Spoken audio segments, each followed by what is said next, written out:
অনেক ক্ষেত্রে দেখা যায় আমরা যখন মাইক্রোসফট ওয়ার্ডে কোনো একটা পেজে কালার ইনপুট করি, অর্থাৎ দেখতে পাচ্ছি এখন স্ক্রিনে যে আমার কাছে একটা হোয়াইট পেজও রয়েছে A4 সাইজে। পরে আমি এটাকে একটা যে কোনো একটা কালার দিয়ে দিচ্ছি, লাইক ধরুন দিয়ে দিলাম একটা ব্লু কালার দিয়ে দিলাম।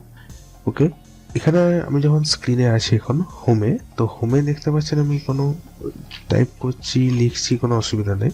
এরপরে আমি মনে করুন যে আমি এই যে পেজটা আছে এই পেজের একটা প্রিন্ট আউট বার করবো বা এটাকে PDF আকারে সেভ করবো। তো তার জন্য আমি চলে যাচ্ছি প্রিন্ট অপশানে। তো আমি এখানে প্রথম প্রিন্ট প্রিভিউতে ক্লিক করলাম, কিন্তু কি হলো দেখা যাচ্ছে যে এখানে কিন্তু পেজের কোনো কালার শো হচ্ছে না, পেজের কোনো কালার শো হচ্ছে না, প্রিভিউটা ঠিক আসছে না, লেখাটা আসছে কিন্তু পেজের কালার শো হচ্ছে না। আমি ব্যাক করে আসছি, দেখুন এখানে কিন্তু দেখাচ্ছে ব্লু কালার আছে, বাট যখন আমি এখানে প্রিন্ট প্রিভিউ করছি কালারটা কিন্তু আর আসছে না। তো এটা কি তাহলে আমাদের মাইক্রোসফট অফিসের কোনো প্রবলেম? মোটেই নয়, এটা যে কোনো ভার্সনেই হতে পারে না, সেটা হতে পারে 2007 বা 2010, 13, 16, 19, 21 তো আর 365 যে কোনোটাতে হতে পারে। আসলে এটা একটা সেটিংস থাকে, সেটিংসটা আসলে বন্ধ করা থাকে আপনার কম্পিউটারে, যার জন্য এই সমস্যাটা আসে। অনেকে কি করে যে এটা কোনো একটা সমস্যা মনে করে পুরো অফিসটাকে রিসেট করে দেয় বা আনইনস্টল করে পুরোনো ইনস্টল করে দেয়, কিন্তু বাই ডিফল্ট যদি অন থাকে তাহলে সে সমস্যার সমাধান কোনোদিনই হবে না।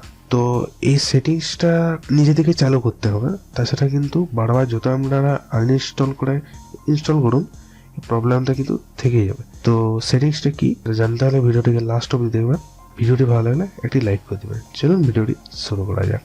তো সবার প্রথমে এখানে দেখতে পাচ্ছি আমি হোম পেজে এখন আছি। তো এই সেটিংটা হচ্ছে মানে প্রত্যেক অফিস ভার্সন অনুযায়ী আলাদা। তো আমি এটা এখন করছি অফিস 2016-তে। আপনারা নিজেদের যে কোনো অফিসে এটা করতে পারেন, ডিপেন্ড করছে একটু সেটিংসটা আলাদা হতে পারে। ওকে, সেটা আপনি একটু ভালো করে ঘেটে বুঝতে পারেন। যদি 13, 16, 19, 21 হয় তাহলে সেম, 2007 আর 10 একটু আলাদা হতে পারে। তো এখানে চলে আসতে হবে ফাইল অপশানে, একটু স্ক্রল করে এখানে দেখতে পাচ্ছেন অ্যাকাউন্টস বলে একটা অপশান থাকে, অ্যাকাউন্টসের ঠিক নিচে অপশানস এখানে ক্লিক করবো। তারপর এখানে ডিসপ্লে বলে একটা অপশান থাকবে, ডিসপ্লে এটা ক্লিক করবো। তারপরে এখানে একটা অপশান দেখতে পাচ্ছেন print background colours and images, এটাকে টিক করে দেবো, ওকে করে দেবো।